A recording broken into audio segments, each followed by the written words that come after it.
Good morning, everyone. My name is Saushthavi, and welcome to a very exciting video, one that I have been looking forward to film for a very long time. Today, in the early hours of the morning, I received my copy of Reckless by Lauren Roberts. Oh my god, it's finally in my freaking hands, you guys. If you watch my videos regularly, you know that I talk about Powerless all the time, but if this is your first time here and if you have somehow missed the hype around this on booktok, let me just tell you that Reckless is book 2 in the Powerless trilogy. So the first book is Powerless by Lauren Roberts. We have a novella which is powerful, and then the second book, Reckless, that just came out on the 2nd. It's a young adult romantasy, so it's heavily focused on romance, but there's a really cool element of fantasy as well. There's like a magic system involved, there's power play going on, little bit of politics, and it's just really fun. Also, it's super Hunger Games inspired, at least the first book.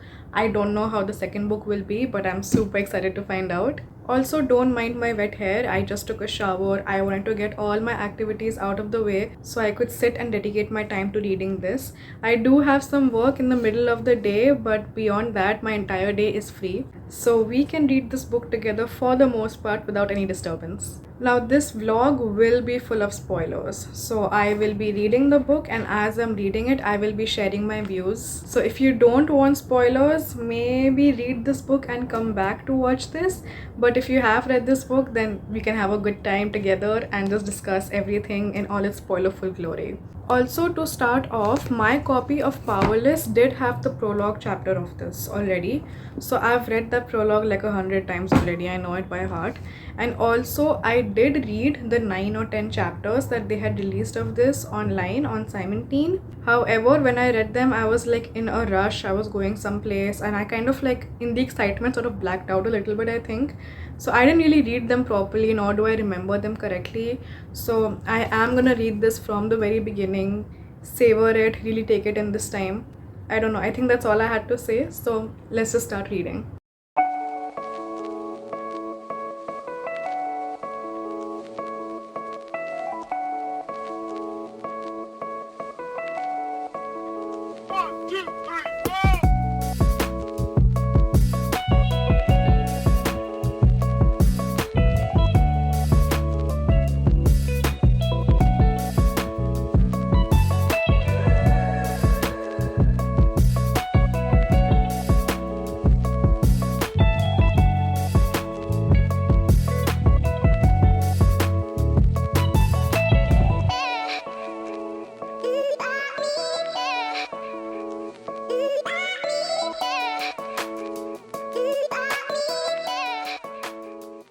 So one thing I have a theory about is that Ava, we have the family tree in this book, right?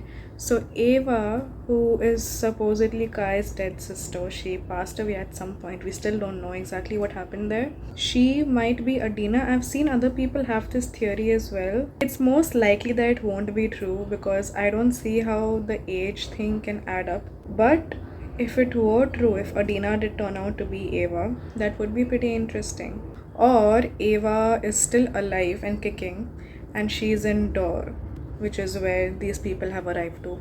Which, by the way, I remember reading about the Scotch in like Powerless, and I really thought that it would be like a bigger part in the story and a little more daunting. But they travel through it like so easily. I'm on chapter 8 right now, and they've just crossed it so fucking easy. We barely got like 2 chapters with Payden in the desert, and 1 chapter with Kai. So that's 3 chapters, and that's it. We've crossed it. But I am excited to read ahead because they have both reached Dor now, and I'm excited for them to meet. So let's see. Also, I am just really curious about the exact details of Ilya's rule of banning ordinaries, because Kai is in Dor right now and he's talking to this man, and he says, this man who is essentially an ordinary himself, though he lacks the elite weakening disease running through his veins. So you're telling me that only the ordinaries of Ilya have the supposed elite weakening disease? Why and how? Kai and Payden are about to fight, which I'm super excited for. Like, I really wanna see like a good fight right now. But also, like, the announcer asked him, who might you be? And he was like, Flame, and I wish she'd chosen a more badass name. Like Shadow is cool. Flame? I don't know, Kai. Don't embarrass me like that. They just kissed. They kissed. After the slowest burn that happened in book one, I don't know. I wasn't expecting to get it so soon. Although we are 100 pages in, I didn't even finish reading the scene. I was just like so taken aback. I had to come and talk about it. Oh my god. He said, "Hate me enough to make me want you, ruin me." Oh my god. Stop it. Okay, I'm gonna go continue reading this. My hair is a mess, but we'll ignore that. I just reached the part where Payden told Kai that he killed her father. Now he knows. We'll see how this goes.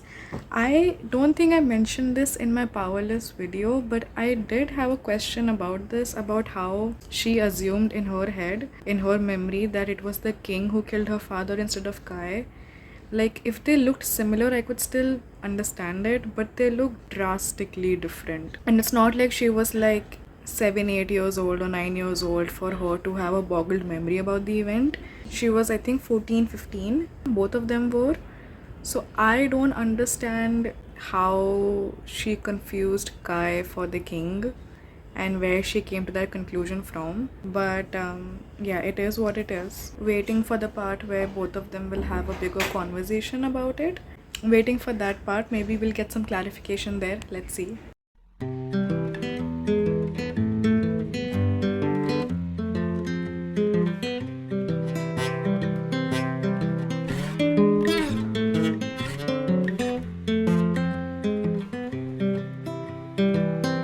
I've been thinking about myself today, thinking how I changed, how I really don't care if you are here or if you don't stay. So, getting a little deeper into the story now, it's pretty interesting. I think a few things to note are that there's really just no plot so far. There's barely any plot, it's mostly just Kai and Payden, and in between, we'll get a few glimpses of like Kit, but mostly it's just those two. So, usually, like a story will have many characters, right? And we'll focus on every aspect of the plot. And right now, we have none of those. We have just Kai and Payden and their situation between them. It's interesting reading a story like this. Since it's just the two of them, we have nothing to watch except the ebb and flow of their tension and hate and tension and hate and tension and hate and wanting and hating and wanting and hating, all of that. I think the story should move in a certain kind of direction to give it more purpose. But yeah, I saw Lauren Roberts speak about it a little bit on her Instagram that this story is more of a breather before things get crazy in book 3. So this one is supposed to be more slowed down and stuff, which is nice. I appreciate it, and I think in a lot of fantasies, I have noticed that second books will always be a setup for the next book, as opposed to being a book in itself, which I don't particularly mind, but I feel like we could have had a little bit more aim in the book. Right now, we're pretty aimless. I also read the chapter with Kit and Andy. That was nice to see because I think after close to 150 pages, we finally got another character in the mix. Like, what is happening with everyone else, right? What is happening in the kingdom? What is happening with the resistance? We don't know anything at this point. We're just following Kai and Payden. It was refreshing to find Andy there. So this is how far I've gotten into the book. I just read the scene where Kai and Payden are crossing the desert and she was refusing to get on the horse, but she finally got on the horse. Cute little things are happening. The tension between them, the slight banter coming into place is really nice. I am liking it. Also, there's this one part where she says, "You're afraid of me," to Kai, and he says, "I'd be a fool not to fear something so fierce." And I just want to say, I really like it when, like, in these fantasy or dystopian books, the male character can admit and can say that, yeah, the girl is pretty formidable. Like, they're not like, "Oh no, I am more powerful than you, I'm not afraid of you." Like, they can admit that, yeah, man, you are fierce as fuck. So, I have read about almost halfway through. The resistance, Lenny and everyone has come to rescue her, or they were on their way to door and they noticed her and rescued her. And finally, I thought something is happening, with the resistance end. We got some answers about what happened after the way Powerless ended. I have to stop, unfortunately, because I need to leave.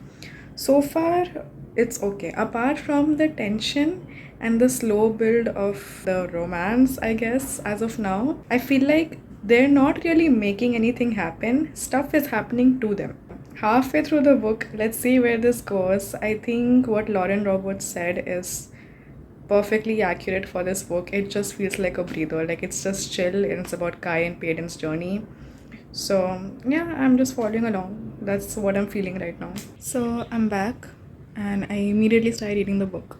But anyway, so the guy who captured them is Raphael, who runs the ring, which is not what I expected. He seems like a little bit of a loser villain, but okay. But it reminded me of the prisoner that Adina met when she was in prison for that one night. Where does that come into play? That must have been mentioned for a reason, right? And then also Mac. Are we gonna see him? I would really like to see him, honestly, because what was the point otherwise? I would really like to meet him again.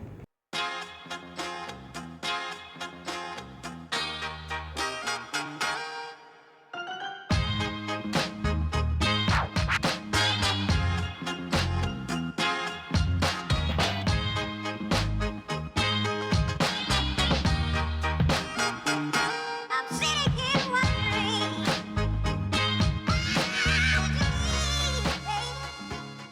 I'm sorry, what? Callum? Calum? I don't know. He's here. And he's giving counsel to Kit. Is it some kind of a marriage type thing situation? Calum was reading the Revolution, right? What is going on? Oh my god, this is from Payden's perspective. She says, my body aches, every inch of my betraying being, begging to curl up against him, to be held by him. At my weakest, I wish for him, and at my strongest, I wish I could say it wasn't the same. You are down bad, my girl. You guys, they're in the sewer and they're about to die, probably won't die, but they're on the verge of about to dying. And he says her name, he says Payden, and she says, no, don't do that.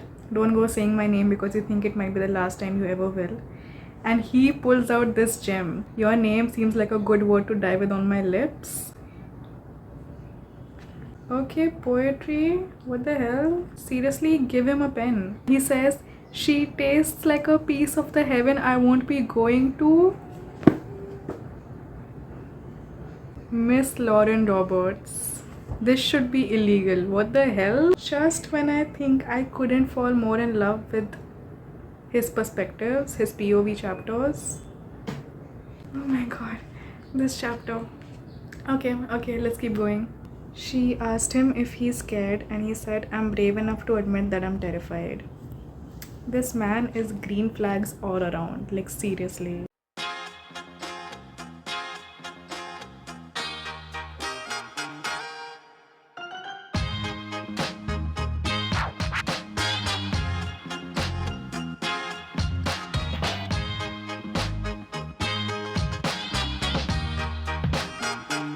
I'm sitting here wondering.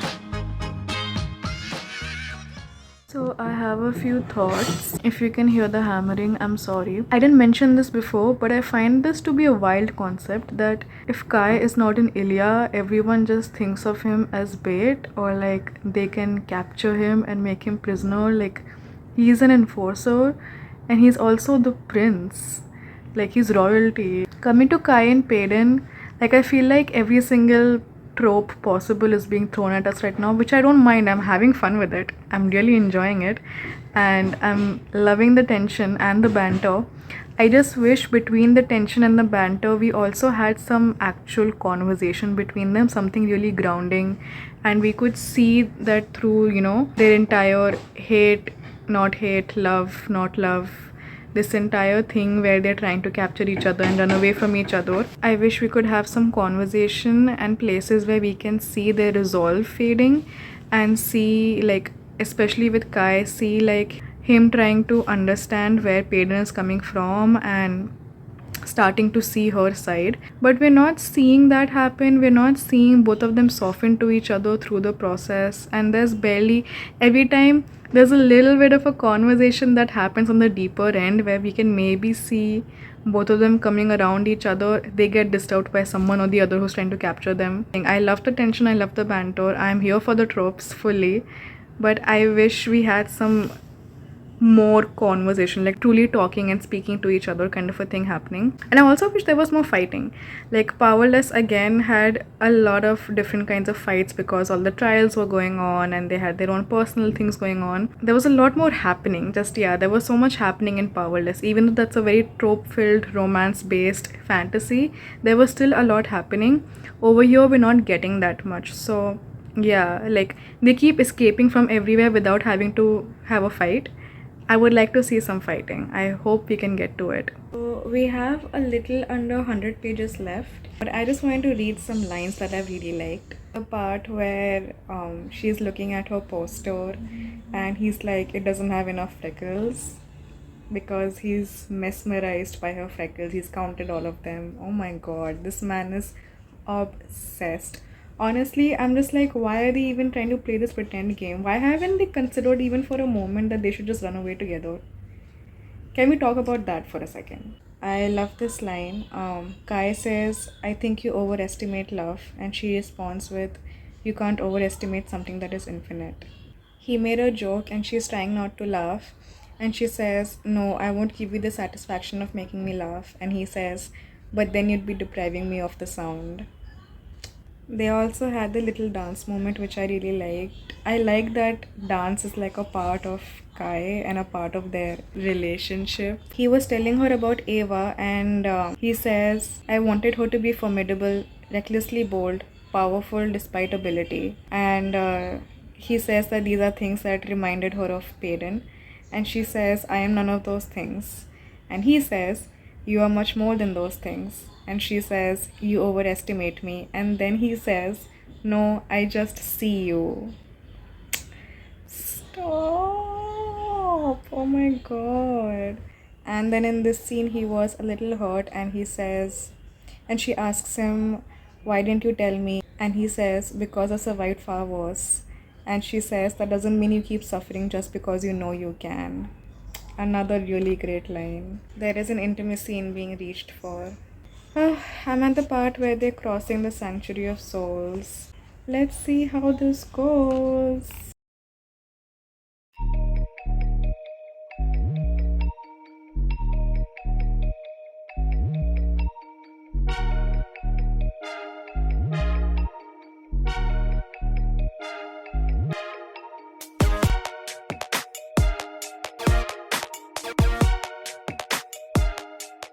I just read the part where she read her dad's journals, and she's not her father's daughter. She's adopted. But why did he not tell her? Is my question. There's a lot more to find out, and we're just in the span of finding all of those things out. So, looking forward to it. I think we might get some answers finally. I also wonder who her real parents are then. Do we know anyone with silver hair and blue eyes? No, not yet, at least. But I'm curious now. So, I just read the chapter where she breaks down and he cuts off her hair. I think it's very well written in terms of how it feels to mourn and to feel grief and to finally face certain emotions that you've been repressing for a while. And there's a line here. She's mourning Adina and she says, I cry because death is undeserving of her, but she deserves my mourning, my every tear held back. And that is, I think, a very potent line. The entire chapter, the way he takes care of her, the way he supports her. Yeah, I think Lauren Roberts is just so good at writing scenes which have these moments of soft intimacy. They're so well done. Like I really liked this chapter. I think this might be one of my favorites in this book.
I just got done reading the chapter where they reach the field and there's lots of flowers and they're like running around in them and dancing in the field.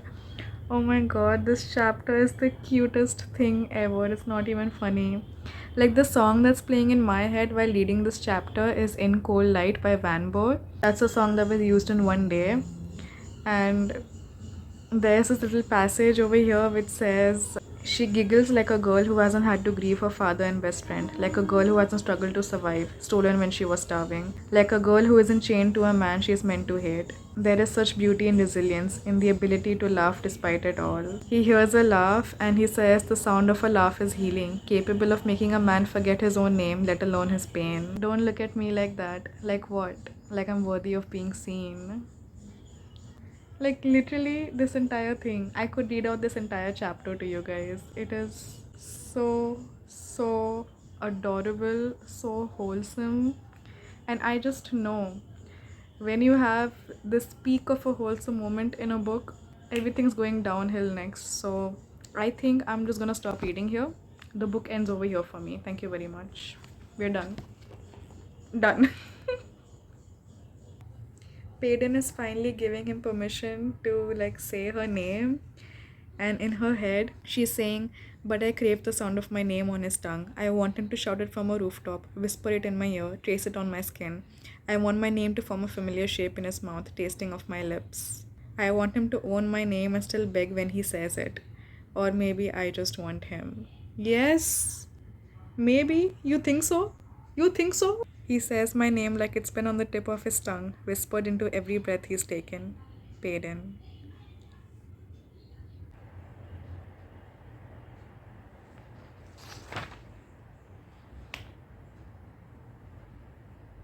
He just told her that he is falling in love with her.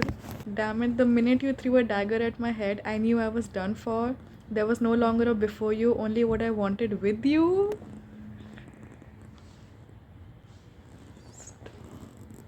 Oh my god, oh my god. Bars. This man, nothing but bars. Tell me you hate me and I'll still count every heartbeat, every freckle, every shiver of your body, if only you say it with a smile.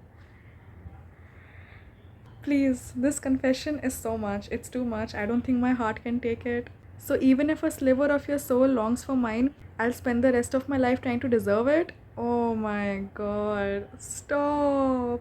Pretend? My voice is small, soft like the breeze blowing through my short hair. Never. None of it? I ask quietly. Darling, he smiles. I have never had to pretend to want you. I can just recite the entire book at this point, honestly. What am I doing? Call us even, call me crazy, I don't care, just call me yours. Usually, one of those call me yours kind of lines are too cheesy for me, but somehow, in this moment, through Kai, it's everything. Oh my god. He gave a whole list about things that he liked about her, and now she flicking my nose, something I've always had a thing for, among others, of course. Stop it. Stop it. You two are adorable. This cannot be allowed. Oh my god. I am so happy right now. It's not even funny. And I am so afraid something bad is gonna happen because this is too much. Something really bad is going to happen.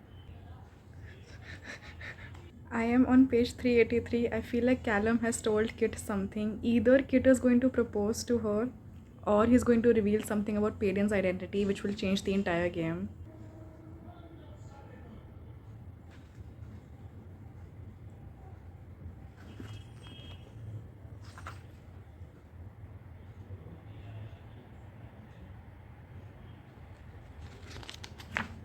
I just finished the book. Kit proposed marriage to her. I that epilogue, okay. Just like logically I wanna be like, I know they won't get married, right? But even though I saw it coming, it's still hard to take it in. I'm gonna take some time to like take it all in and then I'll come back with my final thoughts. Okay, see you in like a second. Okay, hi. It's been a while. It's been a few hours since I finished the book. I like worked out, took a shower, had dinner, scrolled through Instagram to see edits of Reckless, and I'm finally here with my final thoughts. So I really enjoyed the book. Everything that I said does stand true. And here are my questions. Al was the guy that Adina saw in jail. I just went through Powerful. He has to play some kind of a role, right? Like, I don't think. I'm pretty sure the Al A, Adina A, Ava A thing was done to set us off, to confuse us.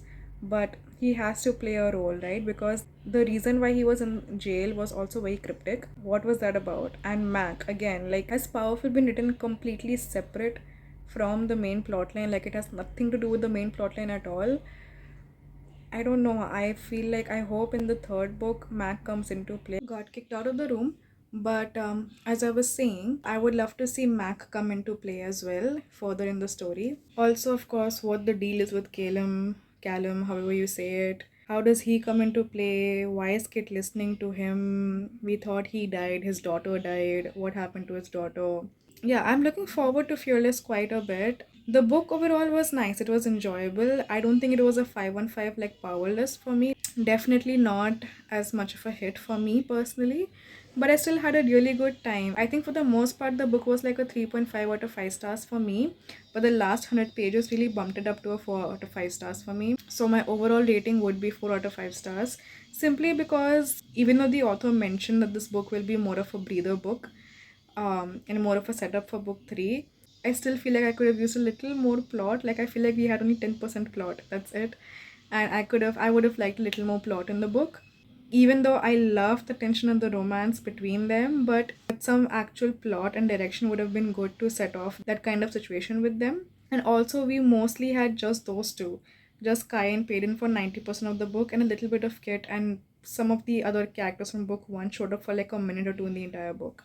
I feel like this book made me really realize why books have such large casts in them, because they really help balance out a story. This book primarily had just Kai and Payton, and those two going back and forth with each other, and you could feel the need for the other characters to come in as well. Not that I didn't enjoy it, but there was a lot of back and forth in their dynamic. And like, me, if I picture myself in a situation like this, I would also probably be reacting exactly like them. Like, they were pretty confusing with the decisions half the time, with the love or no love, hate or no hate kind of a thing. But I feel like it could have been balanced out a little better. However, the tension and banter I still enjoyed a lot, and the last few chapters were really like just perfect for me. I love those chapters. They're brilliantly written. But yeah, I feel like I had a good day. I was enjoying the book. I was never feeling like, oh, I'm not liking this and stuff like that. There are issues with the book in the plot, that I've already talked about throughout the vlog. For the most part, I had a really good time. I just love Kai and Payton so much. The chemistry is amazing. Kai is freaking amazing, like the greenest of green flags. The romance is written really well. Book 3 has been set up really well. So I'm just happy with the day, how it went. I'm happy with the book, and I'm looking forward to book 3. It does not top Powerless, definitely, but it was still a good time. So yeah. But let me know what you think of the book. Like, I would really like to know what everyone else is thinking of the book. I haven't seen a lot of reviews online. Obviously, it's very new yet, and I was also trying to avoid spoilers. But now that I've read it, let me know what you thought of it. Did you enjoy it? Were you disappointed? I feel like this book can go either of the ways. So, what did you think of it? What did you rate it? Let me know. Let's just chat about the book. I would love to discuss. And yeah, with that, thank you so much for watching. Like, share, subscribe, and comment. I will see you guys next time with a brand new video. Thank you.